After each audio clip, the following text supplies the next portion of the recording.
If a refrigerator is used for heating purpose in winter, so that the atmosphere becomes the cold body and the rooms to be heated becomes the hot body, how much heat would be available for heating for each kilowatt input to the driving motor? The COP of the refrigerator is 5 and the electromechanical efficiency of the motor is 90%. How does this compare with the resistance heating?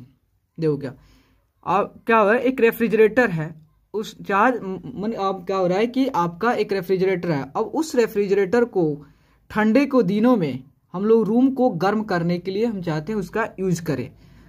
तो क्या हुआ है कि जो refrigerator है उसको heat pump के रूप में उसको डेवलप करके देन हम लोग क्या कर सकते हैं, रूम को गर्म करने के लिए यूज कर सकते हैं। देखो क्या है कि सबसे पहले जो होता है आपका क्या है, यह जो है आपका रेफ्रिजरेटर है, और इस रेफ्रिजरेटर को हम लोग क्या कर रहे हैं, क्या चीज बना के इसको हीट पंप जो होता है, हीट पंप के रूप में करके हम क्या कर रहे हैं, इससे जो होता है रूम को गर्म करने के लिए।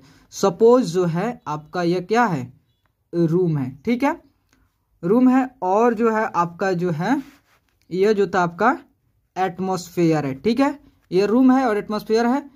तो क्या कर रहा है कि जो आपका हीट है, आपका हीट पंप जो है लो टेम्परेचर से हीट ले रहा है, लो टेम्परेचर से हीट ले रहा है, Q2 हीट ले रहा है, और हाई टेम्परेचर में आपको Q1 रिजेक्ट कर रहा है, और वह Q2 हीट लेने के लिए लो टेम्परेचर से इस पे कुछ वर्क देना पड़ेगा। इसको रेफ्रिजरेटर मतलब जब हीट पंप जैसा यूज कर रहा है तो इसको कुछ ना वर्क हमको इनपुट करनी पड़ेगी। जो वर्क जो इनपुट किया जा रहा है, और जो रेफ्रिजरेटर है वह क्या चीज से ऑपरेट हो रही है, आपको जो होता है एक मोटर से, ठीक है, जो कि यह मोटर जो है, इस मोटर को 1 किलोवाट जो है एनर्जी प्रोवाइड की जा रही है। 1 किलोवाट अगर वर्क प्रोवाइड किया जा रहा है, और इसका जो है मोटर का जो इफिशियंसी दिया है कितना, 90% दिया है, ठीक है। इसको कैसे लिख सकते हैं, efficiency of motor equal to 0.90, ठीक है। तो जब आप इस मोटर का कंप्रेसर के अंदर कंप्रेसर में इलेक्ट्रिक एनर्जी दिया जाता है, देन उससे मोटर रोटेट होती है, देन उसके बाद से हमको वर्क मिलता है, ठीक है। तो क्या होता है, जितना इसकी इफिशियंसी है और जो हमने इनपुट दिया, आउटपुट वह कितना दे रहा है, वह सबसे पहले निकालना है। Efficiency of motor equal to जो होता है, efficiency of motor equal to होता है, क्या होता है आपका जो आउटपुट बाई इनपुट होता है, ठीक है, आउटपुट बाय इनपुट। तो इफिशियंसी कितना है, 0.90 है, देन आउटपुट कितना है, आउटपुट कितना है, आउटपुट तो मुझे निकालना है, ठीक है, और इनपुट कितना है, 1 किलोवाट है, 1 किलोवाट है, देन आउटपुट इक्वल टू कितना, 0.90 इंटू 1, आपका 0.90 हो गया, आउटपुट हुआ, ओके, आउटपुट आपका 0.90 हुआ। मीन्स यह जो होता है वर्क कितना दे रहा है, जो आपका मोटर प्रोवाइड कर रहा है 0.90 किलोवाट प्रोवाइड कर रहा है, ठीक है, 0.19 किलोवाट प्रोवाइड कर रहा है, ओके। क्योंकि आपका आउटपुट जितना मोटर को हम दिया जा रहा है, एनर्जी दिया जा रहा है, वह उसकी इफिशियंसी 90% है, then output by input, then वह क्या कर रहा है, वह प्रोवाइड कर रहा है आपका 0.90 वर्क प्रोवाइड कर रहा है, ठीक है।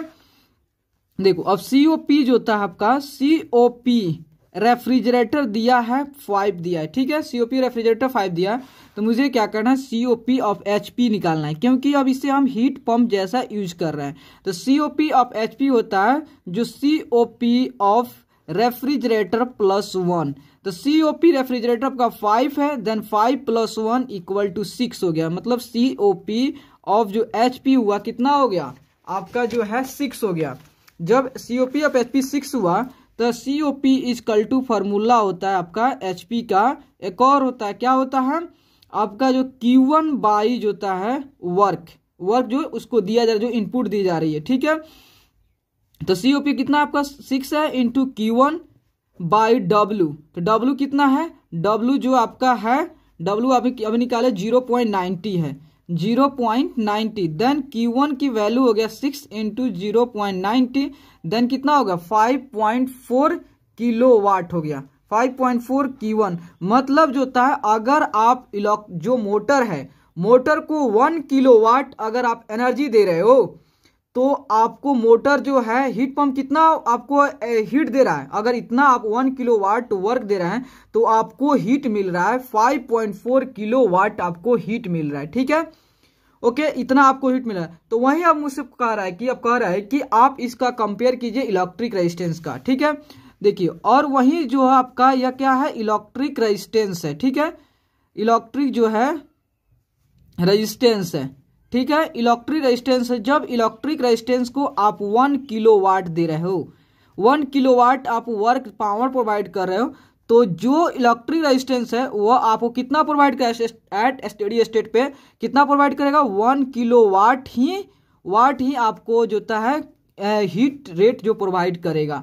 मींस क्या हो गया कि आपने वही एनर्जी वर्क प्रोवाइड किया किसके, जो आपने मोटर को मींस कंप्रेसर को कितना 1 किलोवाट, जो कि वह हीट कितना प्रोड्यूस किया 5.4 किलोवाट। बट वहीं आपने 1 किलोवाट अगर डायरेक्ट प्रोवाइड किया इलेक्ट्रिक रेजिस्टेंस को, उसने आपको 1 किलोवाट ही हीट प्रोवाइड किया है। ओके, देन ये क्या है आपका जो थर्मोडायनेमिक इनएफिशिएंट है। क्या है, थर्मोडायनेमिक जो होता है, थर्मोडायनामिक जो होता है इनएफिशिएंट है। ठीक है, क्योंकि देखो हमारा जो वर्क है वह हाई ग्रेड एनर्जी है और हीट जो था लो ग्रेड है। हाई ग्रेड एनर्जी देते हैं तो सिस्टम को देंगे तो टोटली वर्क प्रोवाइड हो जाता है, लेकिन यहाँ हाई ग्रेड देने के बाद भी वह उतना हमको लो ग्रेड एनर्जी मिल नहीं रहा है। मतलब यह क्या हो, थर्मोडायनेमिक इनएफिशिएंट है। ओके, मीन्स हीट पंप जो था आपका, हीट पंप जो होता है क्या कर रहा है, हीट पंप प्रोवाइड क्या कर रहा है, हीट पंप जो आपका प्रोवाइड्स और thermodynamically advantage over direct heating, provide और डायनेमिक एडवांटेज होता है ओवर डायरेक्ट हीटिंग।